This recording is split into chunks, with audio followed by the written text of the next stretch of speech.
Yo, what's up, guys? This is Ability, And this is Mayu. and this is a very special episode of Dofus News.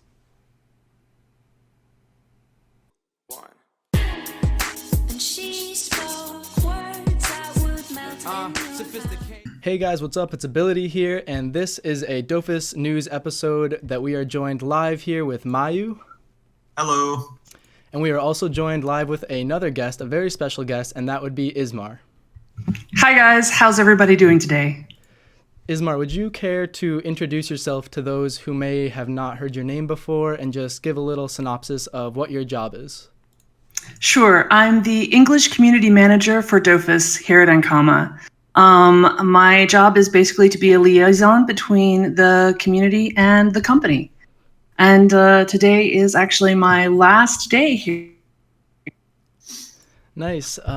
So how many years have you worked with Ankama as the English Community Manager so far? I've been here for 8 years as of October. Yeah. Wow. Long time. Yeah. It's been a really good time though. So it flew by like that, seriously. Oh, yeah. We've been playing about the same time. It does go by fast. Yeah. It seems like I started just yesterday.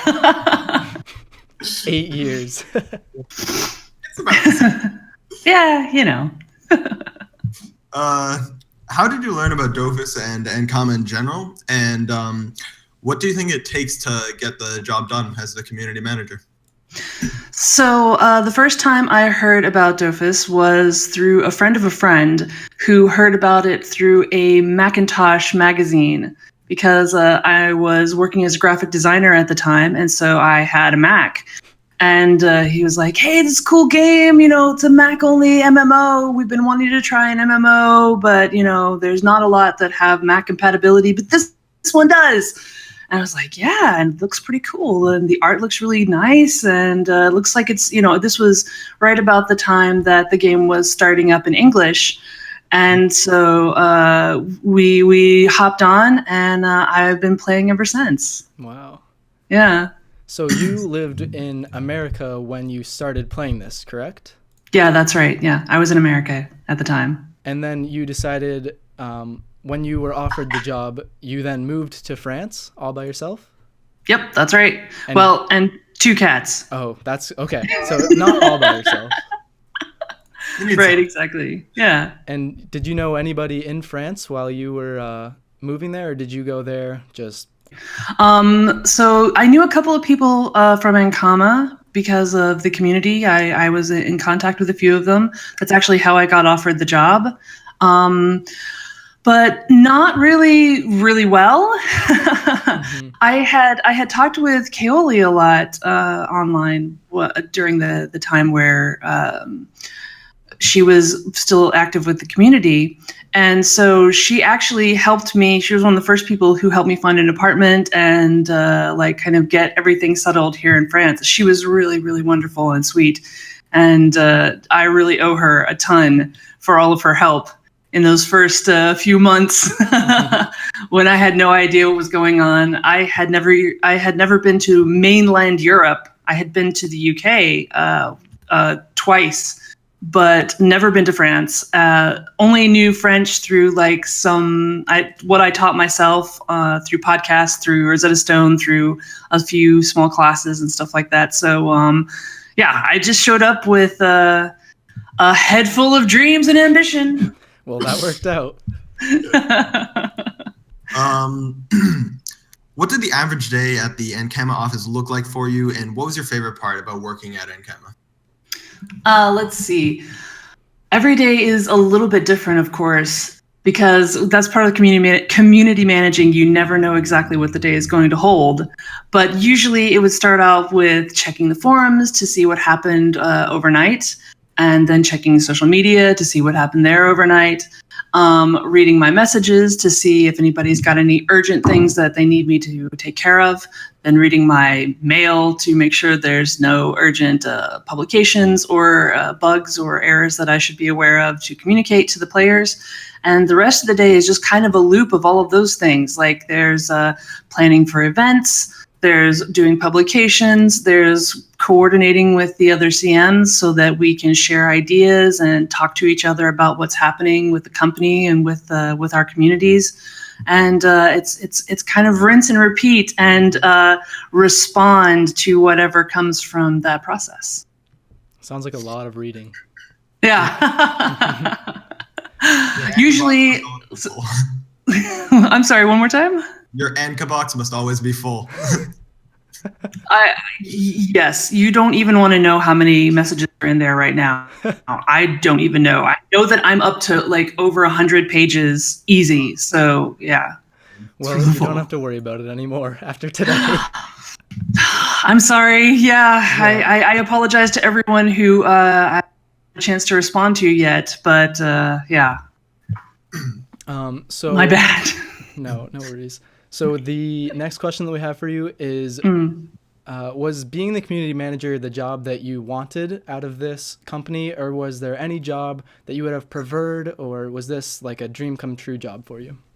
This was absolutely a dream come true for me. This was the job that I wanted because I knew from my experience in the community that the English community deserved somebody who would communicate with them, somebody who would care about what they cared about, and somebody who would try to tell the company what they wanted. And that's really the role that I wanted to fulfill when I was here. And that's what got me out of bed every morning was like, what can I do to keep the English community in the know? What can I do to improve their lives? What can I do to share their opinions with the developers and with Ankama? And yeah, it was the only job that I wanted. Nice. Well, I mean, don't get me wrong. I probably would have loved to work with the artists a little bit more closely from time to time. You do art. I forgot about that. That's awesome. Yeah. But really, I really wanted to work here as a community manager for the English community. That's all I wanted. That's awesome. The next question is one that is actually personally on my mind pretty often whenever I see you on the forums, and where did the fire spark in your profile avatar come from? Okay, I do have a little story about that. It was when I was setting up my admin ID as Izmar, there was a limited number of monster sprites that had already been converted to 2.0 because we were just on the verge of really like shifting and communicating about 2.0. And so I wanted to choose one of these sprites because I knew it was the future of the game. And I kind of wanted to project that to the rest of the community. And as it turns out, like there was a boo wolf, there was like a mushroom, there was like a gobble, a tofu, an arachne, and then there were the elemental sparks. Okay. And that was basically it. And so I thought about the idea of fire, bringing light and bringing warmth and, so it's a metaphor. Yeah, a little bit. I tried to make it a metaphor, that's how I thought of it. Nice. But yeah, that's kind of the story. It definitely became notable. I'll say that. Yeah, it's hard to think of you as a gobble or a boo wolf or anything. It's just Izmar the fire spark. Thank you. Well, I think that metaphors are an important part of communication, and that was an intentional choice on my part to try to communicate that those feelings to the whole community when I showed up. Well, I think it worked. Thanks. I'm glad. So our next question is: over the 8 years that you have worked there, are there any stories in your mind that stick out as notable or memorable for any reason, good or bad? Oh, well, the stories I could tell. Ha ha ha. But I do have an NDA agreement to think about, so I don't think I'll tell all of them today. Tomorrow. We'll come back tomorrow. There you go. Let's see. As far as funny stories go, gosh. There's a lot of things that I could talk about, but I guess that like the funniest times to me, and maybe this is a little contradictory or strange, but the times when I felt the most alive and amused when I'm here at Ankama is when things are kind of falling apart. Whenever there's like a disaster or something like that, I try to get into the flexible frame of mind and just be ready to tackle whatever new absurdity happens and respond to it as quickly as possible. I'm thinking about things like, the database intrusion a couple of many years ago now, when we found out that we got hacked, and just the cascading domino effect of madness that happened here for the following month, where like I was doing support tickets until like 9 or 10 every night. Oh. And we were all scrambling. It's not funny, but it's one of those times when I appreciate the ability that humans have to adapt to things. Yeah. So, yeah. That sounds like an unbelievable amount of just messages, support tickets, and everything. It was an interesting time, as I like to say. Very diplomatic, but yeah. But there's also things like meeting people at the conventions where, like, during the one that we had here in Lille, I had a whole group of international players, and I was just taking them to like every single part of the convention and being like, okay, you can do this over here, you can do this over here, and we were just like this train of ducklings following me around through the convention, and everybody was like, what's going on? Those people must be so important. They've got a whole person that's just leading them around, and that was really fun. And we had such a good time during that convention. Every day we were just having a great time together. That's awesome. Yeah, that sounds great. For the next one is, what is your favorite part with working with the actual Dofus community and the people that you got to meet with, the position of being community manager? I think the thing that I love the most about the community is when I get to see people helping each other. That is just one of my favorite things, because I relate to it, first of all, because I wanted to help people when I came here. And it's one of those moments that I think makes video gaming as a whole really, really awesome. It's one of those things that I think that MMOs do particularly well. They give you an opportunity to connect to people and to share your knowledge and help others. And I just love watching that happen. And I hope that I've been able to facilitate it every now and then by connecting some people together. But yeah, that's totally my favorite thing. Watching people like doing live streams where they show dungeons and how to run them, or quests, or the current like how to make commas on the mono account server streams. That is all over Reddit right now. I swear every Reddit post right now is mono account server, like needing help, and then it's just, hey guys, I'm starting up, just got back into the game, how do I make commas? Exactly. Like a 10,000 page like document with pictures and like video links and everything. I was on it the other day. I was like, wow, that's awesome. So much time put into this. Yeah. I love that so much. Those people don't have to do that stuff, like they do it to help other people and to connect. I think that's just amazing. So totally my favorite. Yeah. So before you reached this point in your community manager position, when you were just starting, what is one of the challenges that you may have faced coming into the job and being expected to run a community and have everyone be involved that you weren't a part of yet too much? And what was the process of sort of bringing yourself to a point where people knew that they could work with you and that you were there to help them? Well, I think that I handled it. The biggest challenge when I got here was the language barrier, to be honest. A lot of the devs didn't speak very much English at all. I only spoke like kind of basic French. And so I was basically trying to do everything I could to learn more French and to communicate with them effectively. And over the years, they took English lessons and my French improved. So we've kind of gotten to a place where we can have good communication. They'll usually speak to me in English and I'll speak to them in French. That's awesome. And that way we know everybody understands. Happy middle ground. Yeah, exactly. That's always what you're trying to achieve as a CM. that middle ground, try to find that point of commonality where people can meet and agree.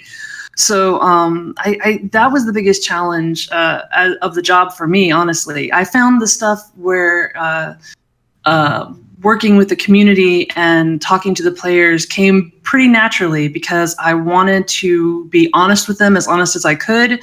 I wanted to give everybody a sign that I was doing things on their behalf so that they knew they could trust me to work in their interest. And that's how I approached every single day. Like, what can I do that will show this person who I'm discussing with or answering a question for, what can I do to show them that I'm here to help? Mm-hmm. And that was always my philosophy, and it still is. Nice. So, yeah. And the final question we have for you is, if you have any piece of advice to the upcoming community manager that's going to be taking your position, or just anything to say to the community one last time before, we're probably not going to see you around the forums, it's, at all or even at much. So if you have any last piece of information or advice to give the upcoming CM, what would that be? So first of all, I don't think that the new CM is going to need a lot of advice from me. She's a really great person, and I know that she already cares about this community and that she's already following your adventures and already, getting ready to take over. And I really have no worries that she's going to do a fantastic job for you guys, because she feels the same way that I do about the way that a community needs a community manager to be their advocate for, in terms of speaking to the company. And but I guess that my advice would just be yourself as much as you can. Be honest, be open, don't speak, and that's I think that's really the best way to go. And as far as what I would say to the community, oh, you guys, thank you so much. I'm sorry, I'm welling up a little bit here, but thank you so much for these last 8 years. It has honestly been an honor.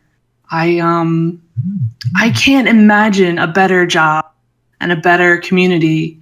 I know that the next place that I'm going is going to be interesting and exciting, and I'm going to learn a lot, but there's never going to be another Dofus community for me.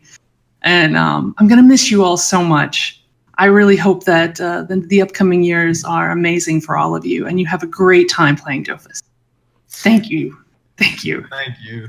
Well, Izmar, thank you as well. That will bring this interview to a close. Thank you for all the years that you helped us out, the entire community. You were Thanks, there on guys. the forums. You were there on Twitter. You were there in game, everywhere.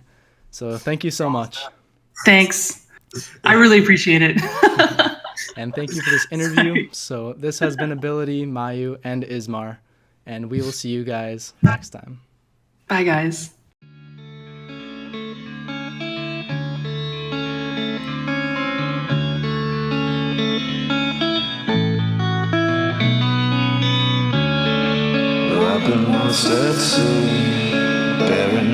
Welcome to Dofus Time.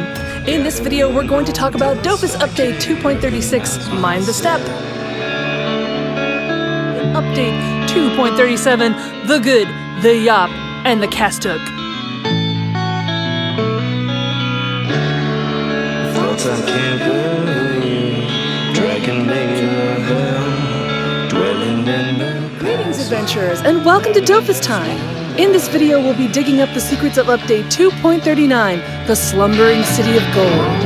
Is this real life? This must be what it feels like. Greetings, adventurers, and welcome to Dofus Time. In this video, we're going to talk about Dofus Update 2.40, Naughty Dogs. Greetings, adventurers, and welcome to Dofus Time. In this video, we're going to talk about Dofus Update 2.41, Girl vs. Wild. In this video, we're going to talk about Dofus Update 2.42, the Citamode Rovers.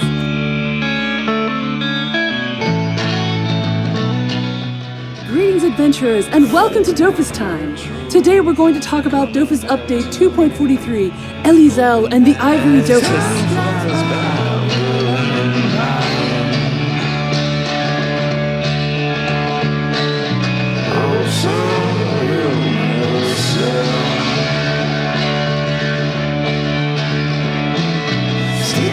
So much left